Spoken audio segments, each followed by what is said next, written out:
السلام علیکم ورحمۃ اللہ وبرکاتہ۔ آج کا میرا ٹاپک ہے شب برات کی عبادت۔ حضرت معاذ بن جبل رضی اللہ عنہ فرماتے ہیں کہ جو 5 راتوں میں شب بیداری کر لے اس کے لیے جنت واجب ہے۔ ان میں ایک رات شعبان کی 15ویں رات شب برات ہے، اور ارشاد نبوت ہے کہ شب برات میں عبادت کرنے والوں کو فرشتے ندا دیتے ہیں۔ اس رات میں رکوع کرنے والوں کے لیے بشارت اور رحمت ہے۔ اس رات میں سجدہ کرنے والوں کے لیے بھلائی اور سعادت ہے۔ 14 شعبان نماز عشاء سے پہلے 8 رکعت نماز 4 سلام سے پڑھنی ہے۔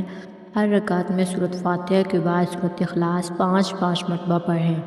یہ نماز بخشش گناہ میں بہت زود اثر ہے۔ اور جو شخص شب برات میں 2 رکعت نفل اس طرح پڑھے کہ ہر رکعت میں سورۃ فاتحہ کے بعد ایک بار آیت الکرسی اور 15 مرتبہ سورۃ اخلاص پڑھے تو اللہ تعالیٰ اس کو جنت میں محل عطا فرمائے گا۔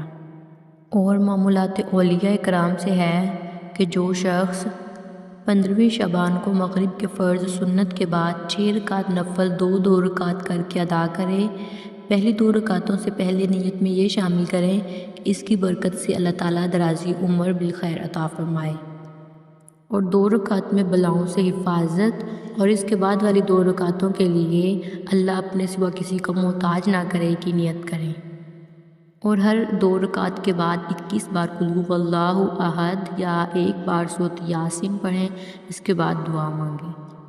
ایک روایت میں ہے کہ حضور صلی اللہ علیہ وآلہ وسلم نے فرمایا کہ جو میرا امتی شب برات میں 10 رکعت نفل اس طرح پڑھے کہ ہر رکعت میں الحمد شریف کے بعد سورۃ اخلاص 11 مرتبہ پڑھے تو اس کے گناہ معاف ہوں گے اور اس کی عمر میں برکت ہوگی۔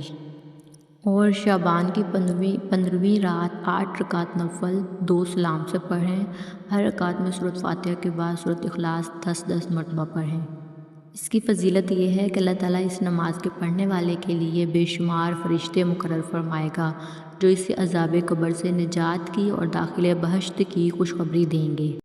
شعبان کی 15ویں رات 14 رکعت نماز 7 سلام سے پڑھیں، یعنی 2 کر کے پڑھیں۔ ہر رکعت میں سورۃ فاتحہ کے بعد سورۃ کافرون 1 بار، سورۃ اخلاص 1 بار، سورۃ فلق 1 بار، سورۃ ناس 1 بار پڑھیں، اور پھر سلام کے بعد آیت الکرسی 1 بار پڑھیں، پھر سورۃ توبہ کی آخری آیات پڑھیں۔ دعا کی قبولیت کے لیے خواہ دنیاوی ہو یا دینی، یہ نماز بہت افضل ہے۔ نوافل کی اہمیت اپنی جگہ ہے، لیکن جن حضرات کی فرض نمازیں قضا ہو چکی ہیں انہیں چاہیے کہ وہ ان راتوں میں قضائے عمری پڑھیں تو زیادہ بہتر ہے۔